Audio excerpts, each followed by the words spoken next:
दोपहर के लगभग 3 बजे के आसपास का वक्त हो रहा था। इसी बीच में एक डिलीवरी बॉय आता है और घर की घंटी बजाता है। और घर की घंटी जैसे ही बजती है तो महिला बाहर निकलती है और पूछती है कि भैया क्या बात है। तो वो कहता है कि आपका पार्सल है।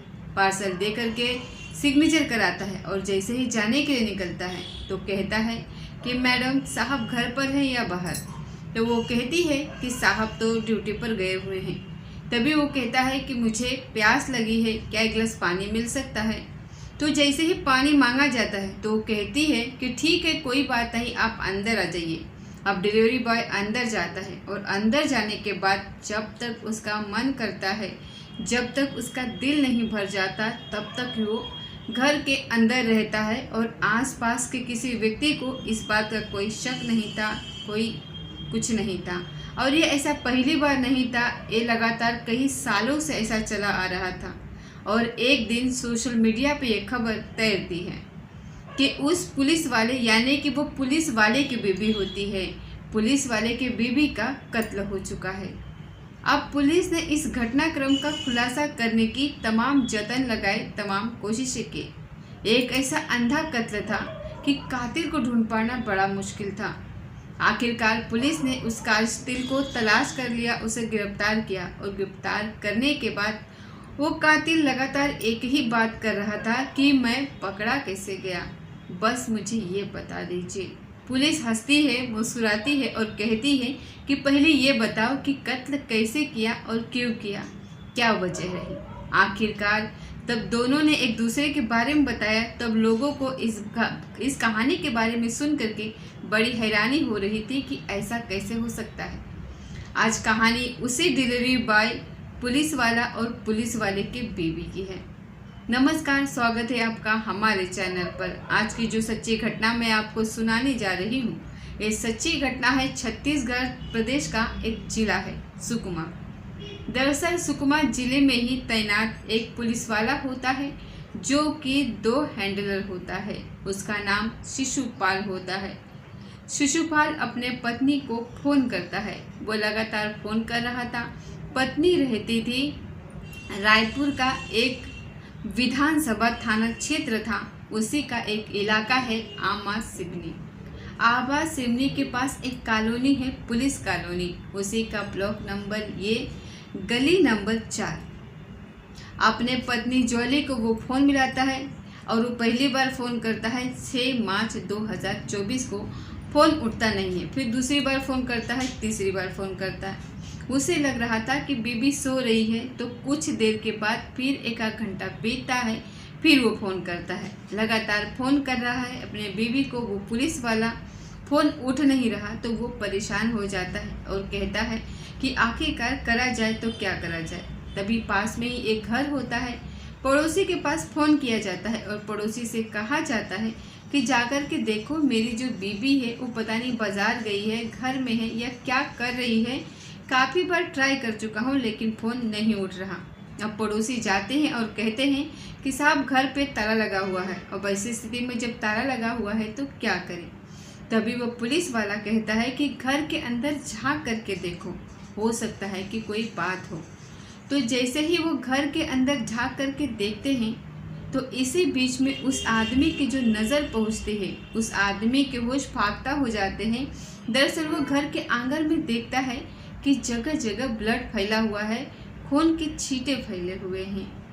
वो वहाँ से हट जाता है और तुरंत कहता है कि भाई साहब कुछ न कुछ गड़बड़ हो चुकी है। तभी वो पुलिस वाला जैसे ही ये बात सुनता है वो खुद पुलिस को फ़ोन करता है। साथ ही जो व्यक्ति था पड़ोसी, वो भी पुलिस को फ़ोन करता है। अब पुलिस को सूचना मिलती है, पुलिस मौके पर आती है। और जैसे ही पुलिस मौके पर आती है तो देखते हैं कि घर के बाहर ताला लगा हुआ है। ऐसी स्थिति में अब क्या किया जाए। तभी वीडियोग्राफी की जाती है, साथ ही उस ताले को तोड़ दिया जाता है। ताला तोड़ा जाता है। पुलिस वाले की बीबी घर के अंदर थी, अर्धनग्न अवस्था में थी वो। और पूरे घर के अंदर, कभी आंगन में, कमरे में, चारों तरफ ब्लड फैला हुआ था। ऐसा लग रहा था किसी धारदार हथियार से उस महिला को बार बार मारा गया था, जिसकी वजह से उसकी मौत हो चुकी है। उस शव को कब्जे में लिया जाता है। कब्जे में लेने के बाद पोस्टमार्टम के लिए भेजा जाता है। पोस्टमार्टम में ये खुलासा होता है कि आखिरकार इनकी जो हत्या की गई है वो पहले धक्का दिया गया है और उसके बाद जब सर में चोट लगती है, गिरती है, तो फिर इनके बाद लगातार किसी धारदार हथियार से वार किया गया है।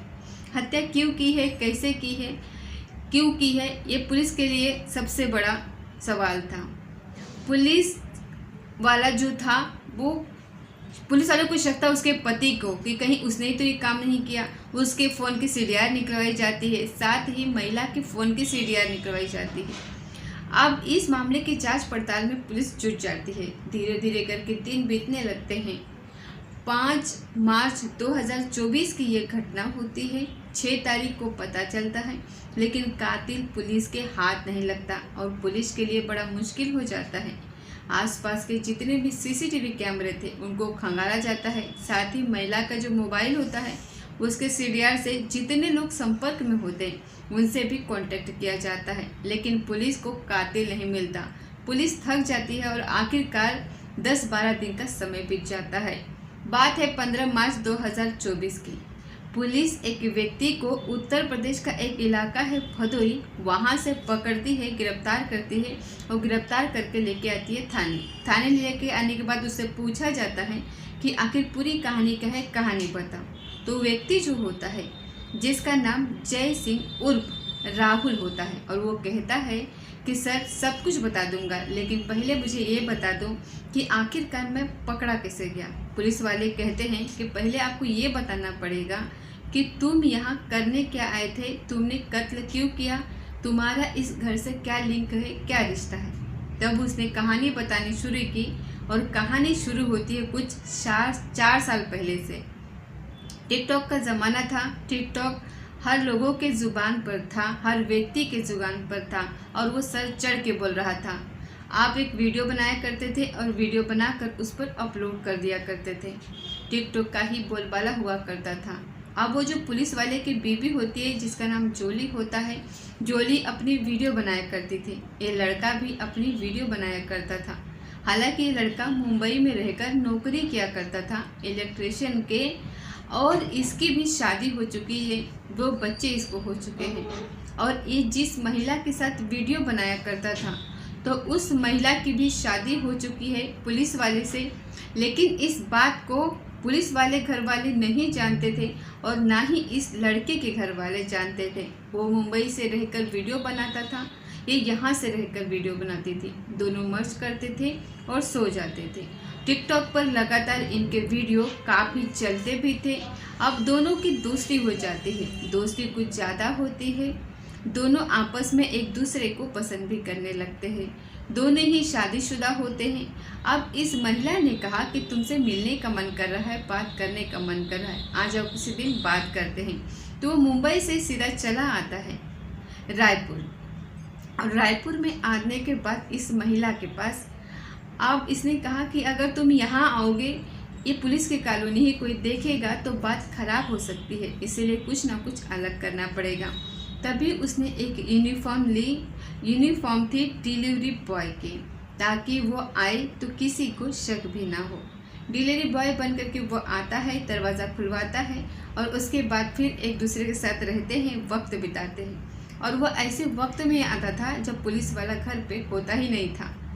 हालांकि कई साल से इस पुलिस वाले का और उसके पत्नी का बीच में विवाद भी चल रहा था, लेकिन उसको ऐसा ही मौका मिलता था। डिलीवरी बॉय बन करके आया, घर में रहा, एक दूसरे के साथ फिजिकल रिलेशनशिप बनाई और बिल्कुल ठीक ठाक चल रही थी, ज़िंदगी आगे बढ़ रही थी। 4 साल से लगातार ऐसे ही चल रहा था। आसपास के किसी भी व्यक्ति को इसका कोई शक नहीं था।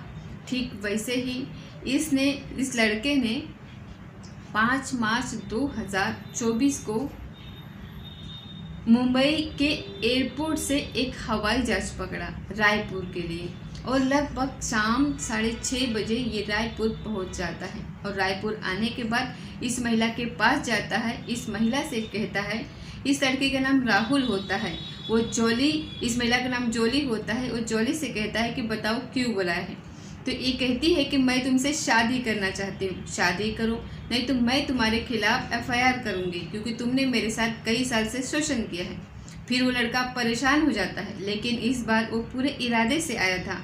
अपने मोबाइल वगैरह सब बंद कर दिए थे। कोई कॉम्बिनेशन नहीं था, कोई कांटेक्ट नहीं था। वो यहाँ आया है, किसी का जानकारी नहीं थी।